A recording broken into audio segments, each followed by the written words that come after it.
ಇಲ್ಲದ ನಾಡಲ್ಲಿ ಮಣ್ಣಿನ ಕಲೆಯ ವೈಭವ, ಕರ್ಮ ಭೂಮಿಯಲ್ಲಿ ಮೇಳೈಸಿದ ಜನ್ಮ ಭೂಮಿಯ ಕಲೆ.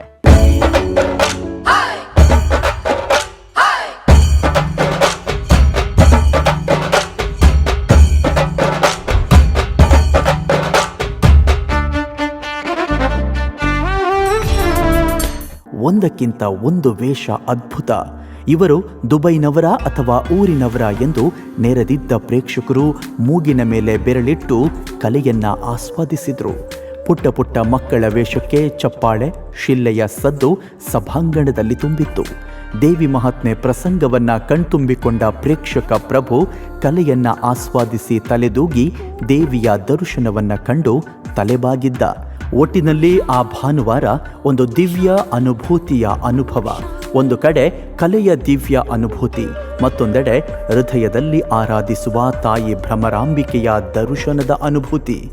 ಇಂಗ್ಲಿಷ್ ಮಾಧ್ಯಮದಲ್ಲಿ ಕಲಿಯುವ ದುಬೈನ ಮಕ್ಕಳು ಇಂಗ್ಲಿಷ್ ಲೆಟರ್ನಲ್ಲಿ ಕನ್ನಡದ ಡೈಲಾಗ್ಗಳನ್ನು ಬರೆದು ಅಭ್ಯಾಸ ಮಾಡಿ ವೇದಿಕೆಯಲ್ಲಿ ಪ್ರಸ್ತುತಪಡಿಸಿದ ರೀತಿ ಅತ್ಯಮೋಘ.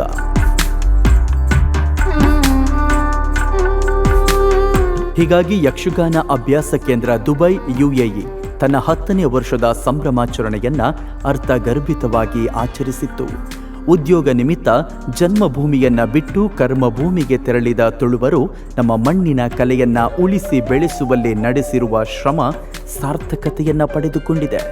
ಯಕ್ಷಗಾನ ಅಭ್ಯಾಸ ಕೇಂದ್ರ ದುಬೈ ಸಂಚಾಲಕರಾದ ದಿನೇಶ್ ಶೆಟ್ಟಿ ಕೊಟ್ಟಿಂಜ ಮತ್ತು ಯಕ್ಷಗುರುಗಳಾದ ಶೇಖರ್ ಡಿ ಶೆಟ್ಟಿಗಾರ್ ಇವರ ಜೊತೆಗೆ ಹಗಲಿರುಳು ದುಡಿಯುವ ಸಮರ್ಥ ಯುವ ಪಡೆ, ಮಹಿಳೆಯರ ತಂಡ ಮರುಭೂಮಿಯಲ್ಲಿ ನಡೆಸಿದ ಕಾಯಕ ಕಲ್ಪನಾತೀತ.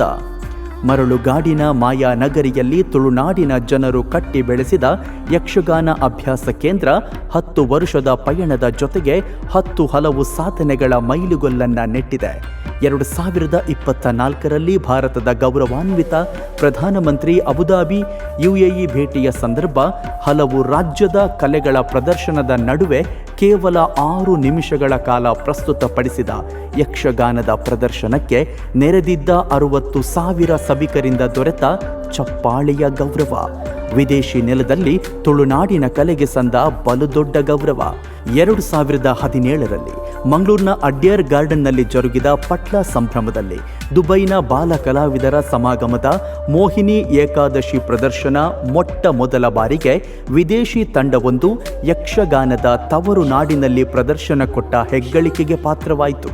ಉಡುಪಿಯ MGM ಕ್ರೀಡಾಂಗಣದಲ್ಲಿ ಕರ್ನಾಟಕ ಸರ್ಕಾರದ ವತಿಯಿಂದ ನಡೆದ ಕರ್ನಾಟಕ ಸಮ್ಮೇಳನದಲ್ಲಿ ಪಾಂಚಜನ್ಯ